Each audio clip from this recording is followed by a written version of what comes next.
Throughout our lives, we are shaped, not just by what we achieve, but by who we allow close to our hearts. The people we meet, they leave fingerprints on our soul. Some bring warmth, a sense of being seen, understood, loved without condition. Others, however, teach us through absence, silence, and cold withdrawal. But perhaps the hardest truth to swallow is this: the people who hurt us most often mirror the wounds we've never dared to face. We call them heartbreaks, but they are really reflections. They arrive not to complete us, but to reveal where we are still unfinished. Have you ever asked yourself, why do I keep attracting people who cannot truly love me? Why do I feel most alive in places that slowly drain me? Why is it so hard to walk away, even when every part of me is breaking? Carl Jung believed that human relationships were never accidental, that every encounter, every wound, every longing is a coded message from the unconscious, a symbol pointing inward. Because what we call love is often just reenactment, a repetition of emotional patterns we never resolved. We aren't falling for a person, we're falling into a pattern, trying again and again to rewrite the ending of a story that began long before we understood its first sentence. You think you're choosing them, but your shadow, the part of you that you've exiled, is doing the choosing. It is choosing not what is good for you, but what feels familiar. So the question is no longer, why do they hurt me? The real question is, what part of me believes this is love? And in that question begins the awakening. Because once you see the pattern, you are no longer its prisoner. And maybe now, you're ready to look deeper, to face what has long hidden behind your patterns of love, to ask not just why they treat you that way, but why you stayed. Let's go there. Let's meet the part of you that has always wanted love, but never knew it had to start within. There's a strange ache that lingers long after a toxic love ends. Not because the person was right for you, but because they touched something buried deep inside you. They didn't just leave. They awakened your shadow. In Jungian psychology, the shadow is everything within us we've exiled. Our rage, our fear, our longing to be wanted. The need we denied as children to survive. The parts of us that once screamed for love and learned to stay silent to be safe. But here's the trap. When the shadow remains unconscious, it doesn't go away. It projects. You see, the people we fall for are often mirrors, reflecting back to us the pieces we've disowned. You think you love them, but in truth, you are chasing a feeling you've been starving for since you were too young to name it.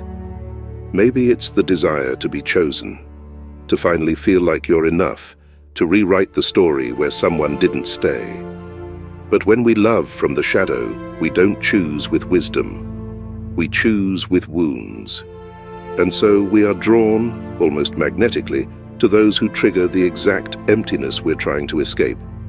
It's not love, it's recognition. Your soul doesn't cling to them because they're your future. It clings because they resemble your past. This is why you kept justifying their absence, why you held on through the disrespect, why even when they failed to love you, a part of you still begged for crumbs of affection. Because somewhere inside, you still believed you had to earn it, but you cannot heal a wound by repeating the trauma that created it. And no one outside of you can give you what you refuse to give yourself. The moment you understand that the chaos in your relationships isn't punishment, but a projection, is the moment you begin to reclaim your power. Because if the wound is within, then so is the key. And when you turn inward, not with shame, but with reverence, you begin to see that those you chased were only ever reflecting the part of you still waiting to be loved by you. The most complicated relationships we experience in this life are rarely accidents. They are mirrors, not of our conscious self, the part we proudly display to the world, but of what lies beneath, the unspoken, the unhealed, the unseen.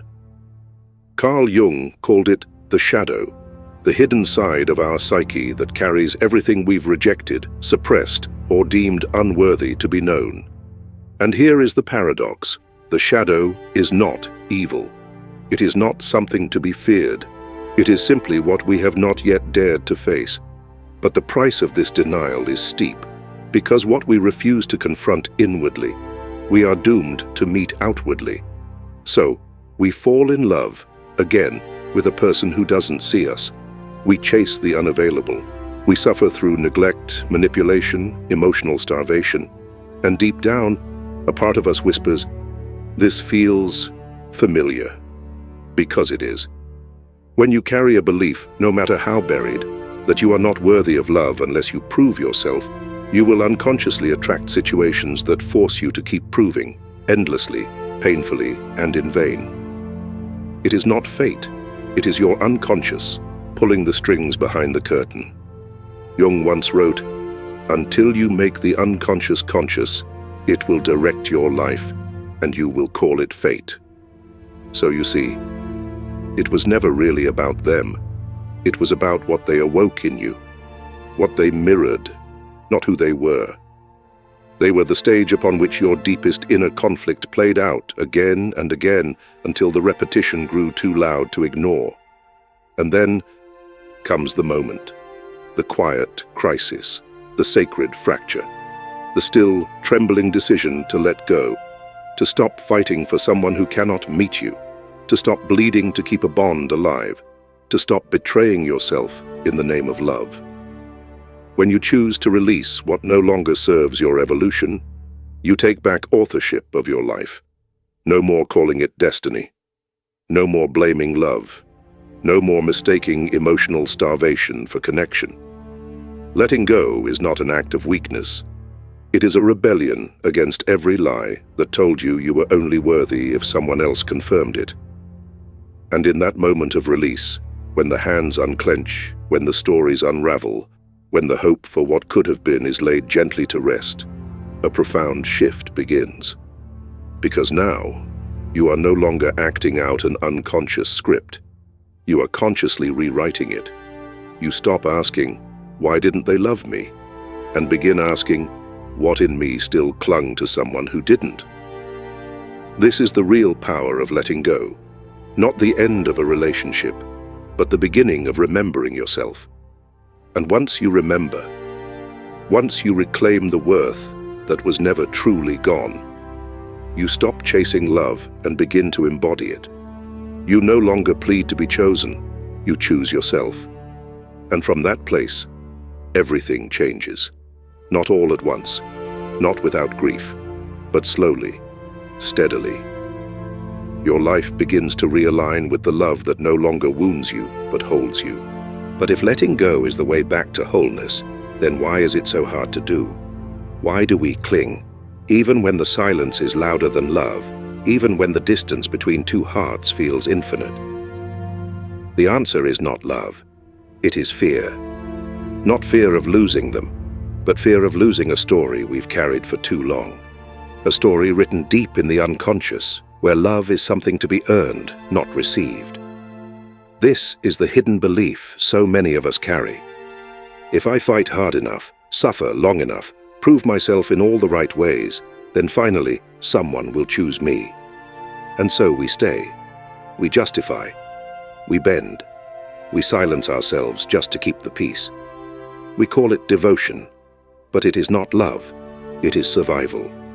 Carl Jung would say, "You are not holding on to the person. You are holding on to the unconscious image of who you had to be to receive love as a child. You're not fighting for a partner. You're fighting for an old wound to finally be witnessed. That's why it hurts so deeply. Why it feels so personal. Why the rejection cuts so close to the bone. Because it's not just about this relationship. It's about the ancient ache beneath it. Letting go, then, is not simply an external act. It is an inner revolution. It is a message to your unconscious mind. I will no longer abandon myself to be accepted. I will no longer mistake pain for passion. I will no longer confuse being needed with being loved. To release someone who cannot meet you is to say to every forgotten part of yourself, "You matter now. You're safe with me." This is not weakness. This is sacred strength. This is the threshold of true individuation, where you begin to differentiate your soul's truth from the stories you inherited. And here lies the paradox. You will only truly attract love the moment you stop seeking it in places that require you to disappear.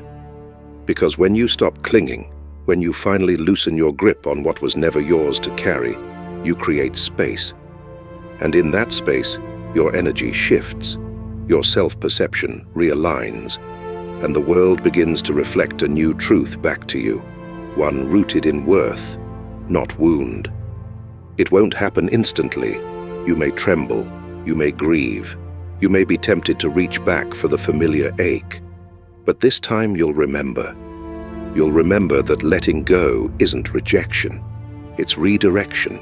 That walking away doesn't mean failure, it means fidelity to your own soul.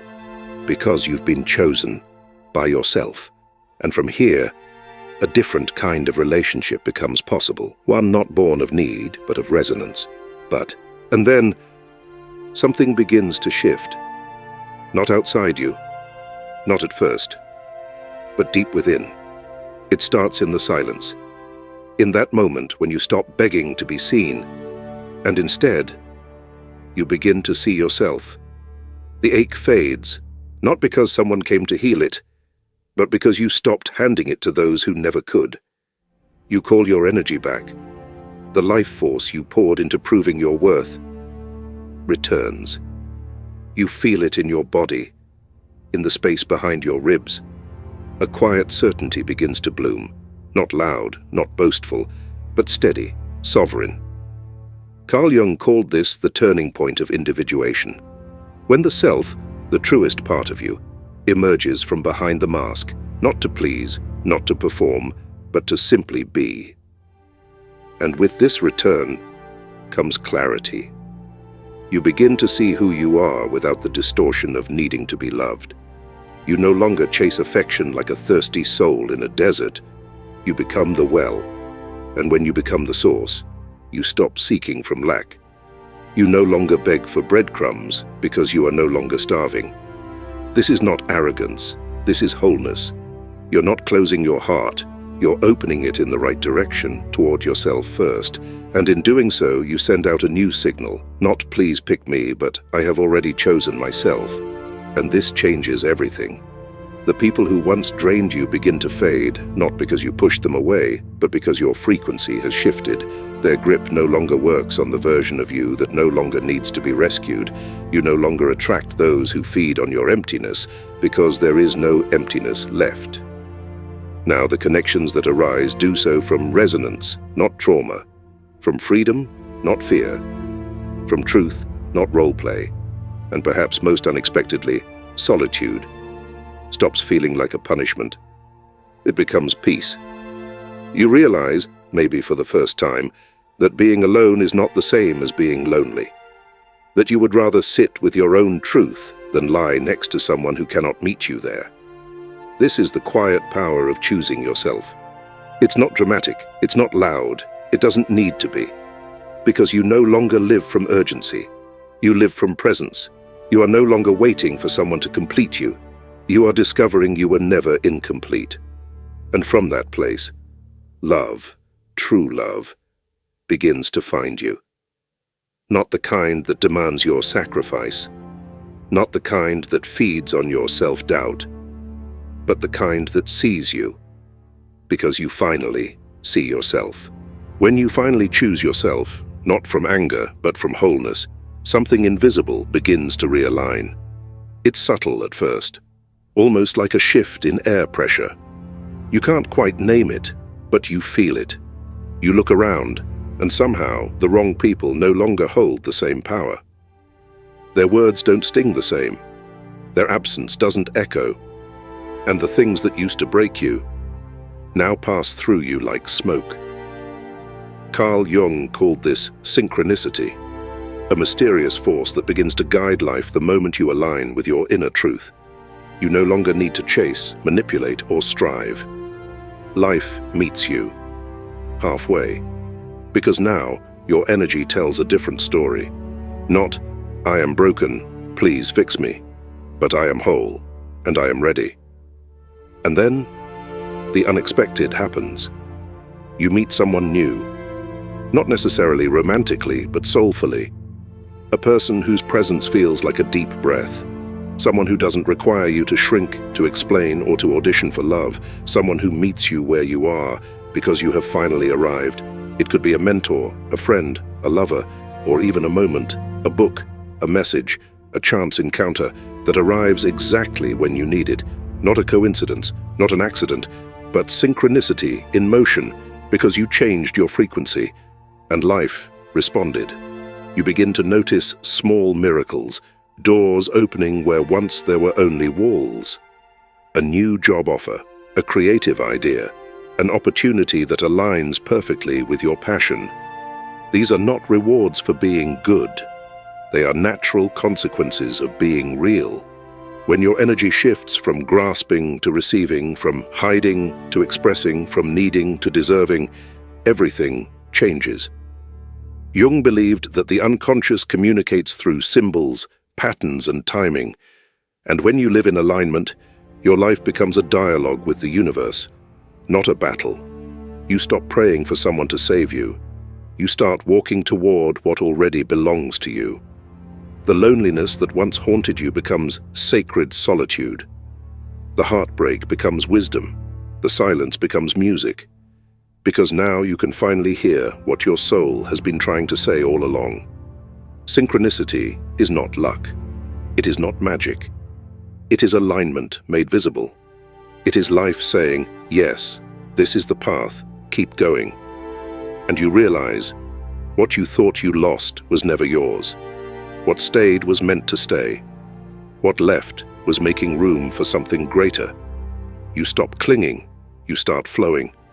Not because everything is perfect, but because you are no longer afraid to live in truth. And truth, as it turns out, is magnetic. It draws in those who recognize your light, not those who need to steal it. Loving yourself is not a loud, glamorous declaration. It is not a glittering affirmation shouted into the mirror. It is a quiet, firm decision made in the stillness of your own soul. It is the moment you finally stop begging for crumbs and decide to sit at your own table. There is no parade, no applause, only silence. And yet in that silence, something ancient shifts. Because loving yourself, truly, is not about superiority. It's about no longer negotiating your worth. You no longer wait for them to see you. You see yourself. You no longer try to win them back. You win yourself forward. And perhaps the most sacred act of self-love is this: to let go of what no longer chooses you. Not with hatred, not with vengeance, but with a calm clarity that says, I am done trying to fit into a story where I was never meant to belong. Letting go is not weakness. It is the quiet strength of knowing what your heart can no longer carry. It is the wisdom of no longer drinking poison just to keep the peace. It is standing in front of a mirror, tired, cracked, maybe grieving, and whispering to your reflection, I will not abandon you again. Because for too long you made yourself small just to be loved. You traded honesty for harmony. You silenced your needs for the sake of keeping them. But here's the truth. If you have to betray yourself to be loved, it isn't love. It's survival dressed in fear. Carl Jung taught that wholeness only comes when we integrate all parts of ourselves, the light and the shadow, the joy and the grief, the softness and the rage. Real love, true love, cannot enter until we return to ourselves. That means grieving what could have been. That means sitting with the ache without trying to numb it. That means no longer chasing after those who walk away, but turning toward yourself with the loyalty you once gave away too freely.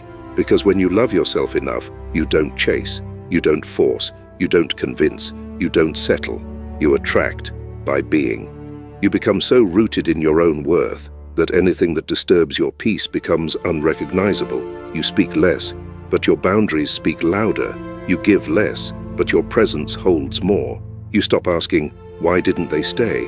And start asking, why did I ever leave myself for them? In this space of reclamation, synchronicity blooms, not because you manifested someone new, but because you became someone new.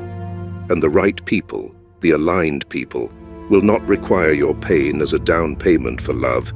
They will meet you with presence, not performance. Letting go is not about deleting memories. It's about rewriting the belief that told you you needed to earn love in the first place. You are not here to suffer for connection. You are not here to be chosen by those who cannot even see themselves. You are here to choose you. And in that choice, the universe exhales. Your soul exhales. Your future exhales. Because you have finally returned to the only person who was ever meant to love you completely, yourself. In today's world, where social media glorifies love as glittering perfection, we often forget that true love begins within. We rush into unbalanced relationships, cling to people who aren't ready, and fear being alone, all while slowly abandoning ourselves. Self-love is not selfishness, nor is it cold detachment. It's the quiet strength to set emotional boundaries, to say enough when your soul feels depleted. In the workplace, it gives you the courage to walk away from toxic environments. In family life, it allows you to love others without sacrificing your worth. In romance, it shifts you from begging for affection to choosing love consciously. When you love yourself enough, the world reflects that back. You stop broadcasting lack and begin radiating wholeness, and that changes everything. Healthy relationships start to appear, not as a reward, but as a mirror of your inner transformation. If you're on a journey of self-healing and awakening, hit subscribe to never miss a video on Carl Jung's wisdom, psychology, and soulful growth. This is a space for deep souls, where you'll feel seen, supported, and reminded of who you truly are. You deserve peace. You deserve freedom. You deserve to come home to yourself. Let this be the next step.